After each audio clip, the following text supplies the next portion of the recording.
Hello friends, welcome to Chitra's cooking. இன்றைக்கி நம்மளோட சமையல் மசால் வடை செய்முறை பார்க்க போகிறோம். இதுக்கு பருப்பு நம்ம ஊற வைக்காமல் மசால் வடை செய்கிறது எப்படி அப்படின்றத பார்க்கலாங்க. ரொம்பவே சிம்பிளானது.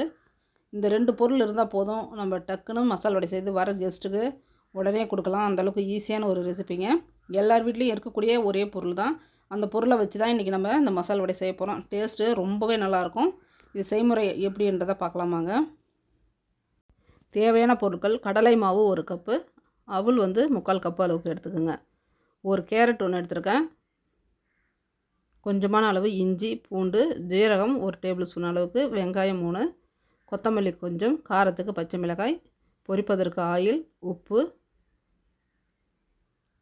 ஒரு 1/4 டீஸ்பூன் அளவுக்கு ஆப்பச்சோடா எடுத்துக்கிறேங்க. பேக்கிங் பவுடர்னு சொல்லுவாங்க. இப்போ வெங்காயம், கேரட்டு இதெல்லாம் நல்லா தோல்லாம் க்ளீன் பண்ணிவிட்டு கழுவி சுத்தம் பண்ணிவிட்டு நல்லா கட் பண்ணி எடுத்துக்கலாம். கேரட்டை திருகி எடுத்துக்கிறேன்.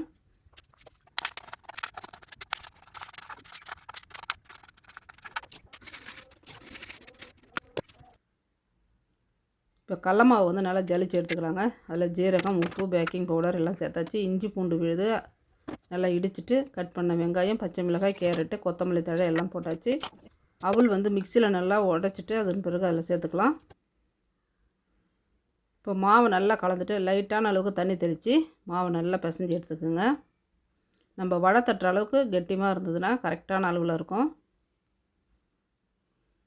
பாருங்கள், நல்லா வடை தட்டுற அளவுக்கு கொஞ்சம் கெட்டியமாக பிசைஞ்சு மாவு ரெடி பண்ணி வச்சாச்சு. ஒரு 2 நிமிஷம் மாவு ஊறட்டுங்க. அதுக்குள்ளே ஆயில் சேர்த்துக்கலாம்.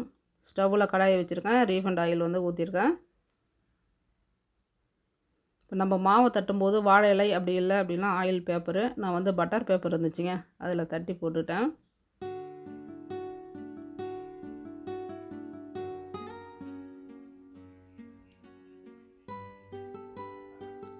சேம் நம்மளுக்கு டேஸ்ட் மசால் வடை மாதிரியே தாங்க இருக்கும். மசால் வடையில் கொஞ்சம் பருப்புகள் இருக்கும். இதில் அந்த பருப்பு இல்லாத மாவாக இருக்கிற மாதிரி இருக்கும். ஆனால் சாப்பிட்றதுக்கு ஃபுல்லாகவே நம்மளுக்கு மசால் வடை சாப்பிட்ற அதே டேஸ்ட்டில் தான் இருக்கும்.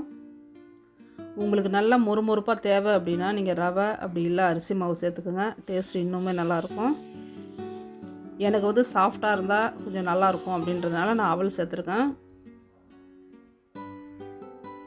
இப்போ ஒரு வடையாக தட்டி போட்டு நல்லா வேக வச்சு எடுத்துக்கலாங்க. லோ சிம்மில் வச்சுக்கோங்க.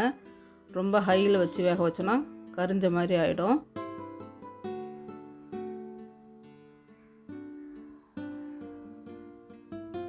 இப்போ ஃபஸ்ட்டு நம்ம தட்டி போட்ட வடை எல்லாமே ரெடி ஆகிடுச்சிங்க. இப்போ 200 கிராம் அளவுக்கு மாவு கடலை மாவு நான் சேர்த்துருந்தேன். எனக்கு ஒரு 20 வடை அளவுக்கு வந்தது. நீங்களும் அதே அளவுக்கு 200 கிராம் மாவு போட்டிங்க அப்படின்னா 20லேருந்து 22 வடை தாராளமாக நீங்கள் சுட்டு எடுக்கலாம். சிம்பிளான ஒரு ஈவினிங் ஸ்நாக்ஸுங்க. டக்குன்னு செய்து எடுத்துடலாம். நீங்கள் டீயை போட்டுட்டு இந்த வடையை ரெடி பண்ணிக்கலாங்க. இதில் நீங்கள் கீரை கூட சேர்த்துக்கலாம். கேரட்டுக்கு பதிலாக கீரை சேர்த்திங்கனாலும் டேஸ்ட்டு ரொம்ப நல்லாயிருக்கும்.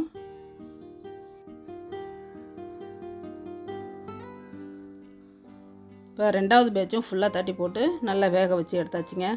நல்லா சூப்பரான சாஃப்டான டேஸ்டியான நம்மளுக்கு கடல மாவில் வடை ரெசிபி, மசால் வடை ரெசிபி சூப்பராக ரெடி ஆகிடுச்சுங்க. கண்டிப்பாக நீங்களும் ட்ரை பண்ணி பாருங்கள். ரொம்பவே நல்லாயிருக்கும். உங்களுக்கும் ரொம்பவே பிடிக்குங்க. ஈவினிங் ஸ்நாக்ஸு டக்குன்னு ஒரு 15 நிமிஷத்தில் இந்த வடையை நம்ம ரெடி பண்ணிடலாம். பாருங்கள் எந்த அளவுக்கு கலர்ஃபுல்லாக சூப்பராக இருக்குது. சாப்பிட்றதுக்கு டேஸ்ட்டும் அந்தளவுக்கு அருமையாக இருக்குங்க.